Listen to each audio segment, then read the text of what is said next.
You need salt, flour, water, and yeast. For this one, I got, I don't know if you can read that, but it's about a third of an ounce of yeast. And then I got, I can't see it, but it's 2/3 a cup of water, and then I throw a little bit of salt in there. About 2 cups of flour. I put the yeast in the water, and maybe you can see it, but swirl it around or whatever, and that's pretty good. Just let that sit for like 10 minutes until it gets all foamy on the top of it. Alright, we got 2 cups of flour in there. We got 1 cup of all-purpose white flour, and then we got 1 cup of wheat flour, and we keep it in this old ice cream thing.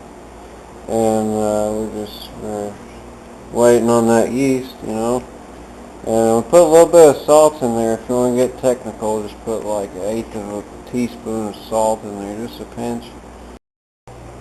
Here's the yeast update. There's like some bubbles around the edge there, and that's pretty good. And there in a little bit, some pieces are going to be floating up there at the top.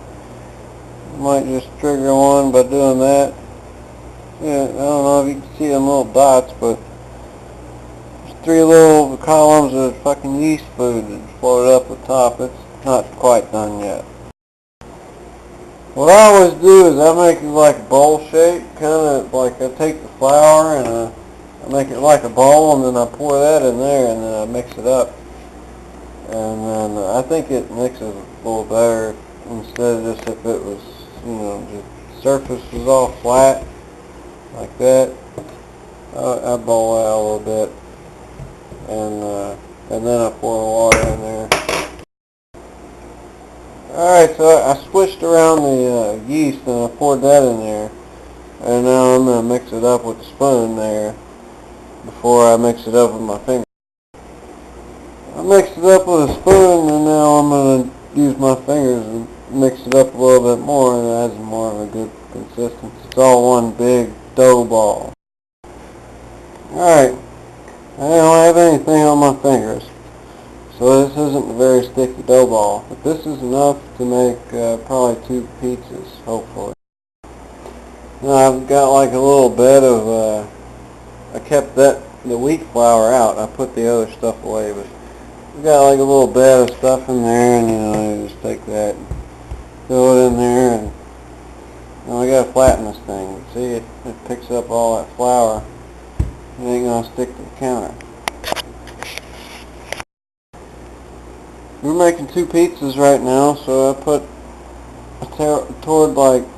tore half of the dough off, and I balled it up, put it in there, and I'm gonna let that sit there while I make the crust for this first pizza. And then after I get done with that, I'm gonna cover this up with like a towel or something so it don't dry up. I'm gonna make this first crust, and well, here it is. I like to spread my crust out by hand, so you gotta like push the dough out just repetitively if you want to do it that way. If you want to get like a tool to push the stuff out, you gotta flip it over every once in a while.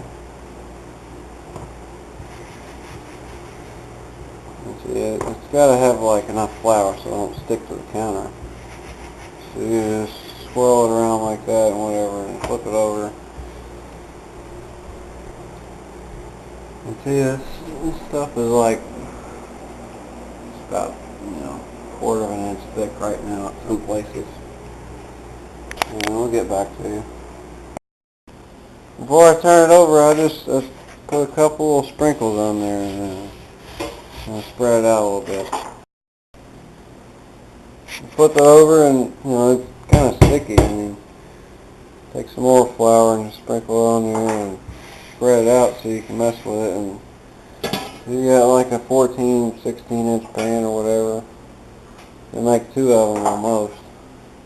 Just one of those, whatever that yeast was. Keep spreading it out until you got, you know, I don't have a dough roller, I don't ever use one, but anyway, keep spreading it out until it's about the same size as the pan. And then, next what I do is, I get it all flattened out, and then I take a rag, a towel or whatever, I get it wet and I wring the water out of it a little bit. I mean, not completely, but a little bit. And then I dampen it down a little bit. Dampen it down a little bit, now I'm going to stab it with some forks. Make some holes so it doesn't bubble up. I don't know if you can see all the little spots in there, but I've been taking a fork and just kind of hitting it. Just do, well, actually I took 2 forks, one in each hand, and I was just, try to get the whole thing so it don't bubble up. Spray the pan with some kind of whatever, you spray it with some kind of vegetable oil or something like that. Pam or whatever they call it. I just got like the regular old Walmart kind of brand or something. But, spray the pan so that this don't stick. Flip the crust over and it should go around, you made it the right size for the pan. So you flip it over, put that perforated side down on the bottom that you wet down, and then you wet down this side. Because if you don't, all that flour is going to get everywhere. Alright, I wetted down that thing again, and I'm going to go ahead and I'm going to stab it with the forks again. Alright, I wetted down the dough to make sure that the flour don't get everywhere, and then I perforated it again a little bit on top of it, and right now is about when you should turn the oven on to preheat it to 375, just to heat it up a little bit. I cut around the pizza, and I made the pizza the same size as the pan, and then I'm going to shred up the cheese while while this crust is cooking in the oven. There's 8 ounces of shredded mozzarella cheese, and then I put that towel over that other dough that we had there. I put that on the middle rack. I'm about to take the pan out from under. I got just the pizza crust on the rack there, and then I'm going to make another with that pizza dough here in a second. I overcooked that one just a little bit. I mean, it only takes like a minute or two to finish drying them out, but that one will be fun. And I made me another one. See, I got that one over there. And it's cooling off right now. And then I got this one here, and I'm about to throw it on that pan, and I'm going to put it in there. We'll put about that much sauce, and then we'll spread. Now I got the sauce spread out. We got some bacon, and we got some bell peppers, we got some poblano peppers, and some sausage. And we're just going to put pepperoni and sausage on this one. A little bit of poblano maybe. We got some of it already diced up in there. And then we're going to throw that cheese on top of it. Here it is before we put the pepperonis on there. And here is the after pepperoni shot before the cheese. Alright, we could have put more cheese on this, but we used about half of the cheese that we had. It's just 8 ounces of cheese, so that was about 4 ounces there. I'm going to throw that in the oven. The other one's almost about ready to come out. The other crust, we're going to make something else on that. Alright, this one's done. The first one I made is done. Next one I started on, I got the pepperoni, and then I got bacon and green pepper and poblano peppers, and then I got the rest of that cheese. And that's what one of them looks like. It ain't ready to cut yet. You want to let it sit for about 5 minutes. Here's the one with the bacon on it before I put it in the oven.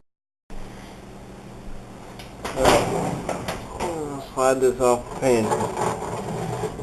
Cheese is about melted.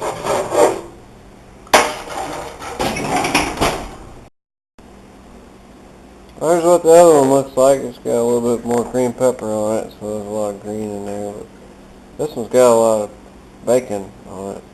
I had like 6 slices of bacon that I cut up and I put them on there. So this one's going to be pretty good.